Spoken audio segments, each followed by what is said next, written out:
दोस्तों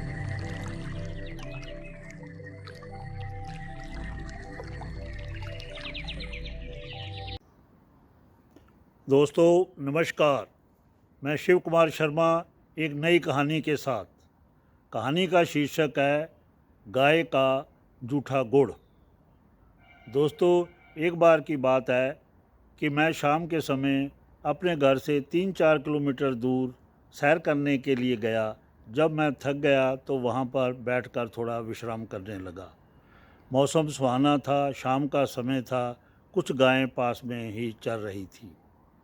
इतने में मैंने देखा कि एक बड़ी गाड़ी आई और वो आकर वहाँ पर रुक गई। उसमें से एक वृद्ध सज्जन निकले।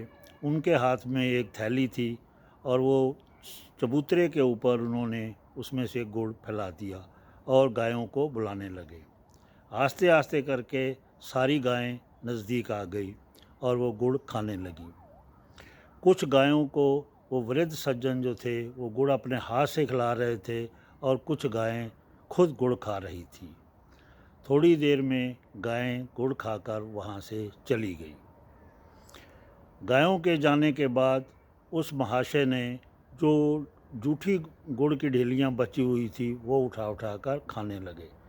मैं देखकर बड़ा हैरान हो गया कि ये इतने अमीर आदमी हैं और फिर भी गाय का जूठा गुड़ क्यों खा रहे हैं। मेरे मन में ये जिज्ञासा हुई और मैं उनके नज़दीक पहुंच गया।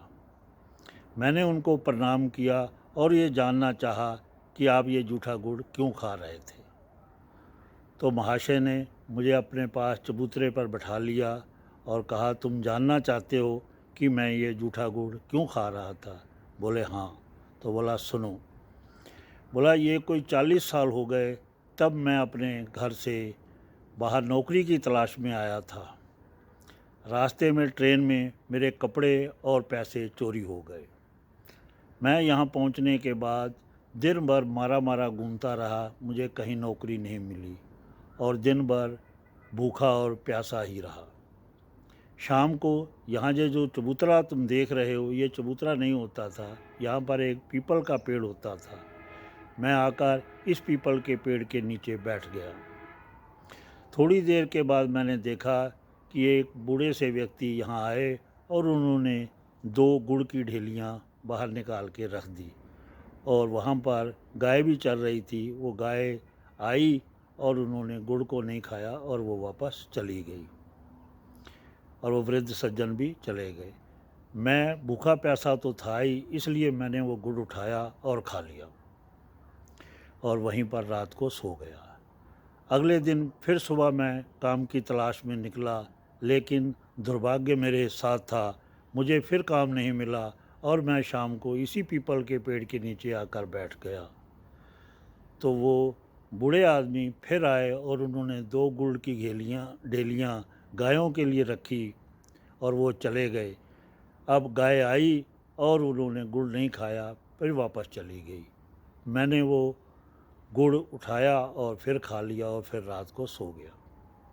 अगले दिन सुबह उठा तो मैं काम की तलाश में निकला तो आज मेरा मुकद्दर मेरा साथ दे रहा था। मुझे एक ढाबे पर नौकरी मिल गई। मैंने 10-15 दिन वहाँ पर काम किया। तो जब होटल वाले ने मुझे तनख्वाह के पैसे दिए तो मैं वहाँ से गुड़ लेकर 7-8 किलोमीटर पैदल चलकर यहाँ पहुँचा और मैंने लाकर गुड़ गाय के आगे रख दिया। अब गायों ने वो गुड़ खा लिया। अब मैं बड़ा हैरान हुआ कि गाय तो गुड़ खाती है, लेकिन उस दिन इन्होंने गुड़ क्यों नहीं खाया था। अब मुझे समझ में आ गया कि वो जान रही थी कि मैं भूखा हूँ, इसलिए ही उन्होंने गुड़ नहीं खाया और मेरे लिए छोड़ दिया था। तो बेटा उस दिन के बाद मैं जब अब तरक्की की सीढ़ियाँ चढ़ता गया और आज मेरे पास 5 फैक्ट्रियाँ हैं। जब भी मुझे समय मिलता है मैं यहाँ पर आकर गायों के बीच में बैठता हूँ और इन्हें गुड़ खिलाता हूँ और जो बचा हुआ गुड़ होता है वो मैं खुद खाता हूँ। इस गुड़ में इतनी मिठास होती है जितनी अमृत के अंदर भी नहीं होगी। तो बेटा ये मेरी कहानी थी और मेरा तब से ही ये दिनचर्या बनी हुई है कि मैं जब भी समय मिलता है यहाँ ज़रूर आता हूँ। तो उन्होंने कहा कि तुम समझ गए होगे कि मैं जूठा गुड़ क्यों खा रहा था। मैंने कहा जी। इतनी बात कहकर वो कार में बैठे और चले गए। मैं उठा, गुड़ की ढेलियाँ अभी भी कुछ पड़ी हुई थी। मैंने एक गुड़ की ढेली उठाई और खाई। सचमुच में ही उसके अंदर बहुत ज़्यादा मिठास थी। मेरा मन तृप्त हो गया।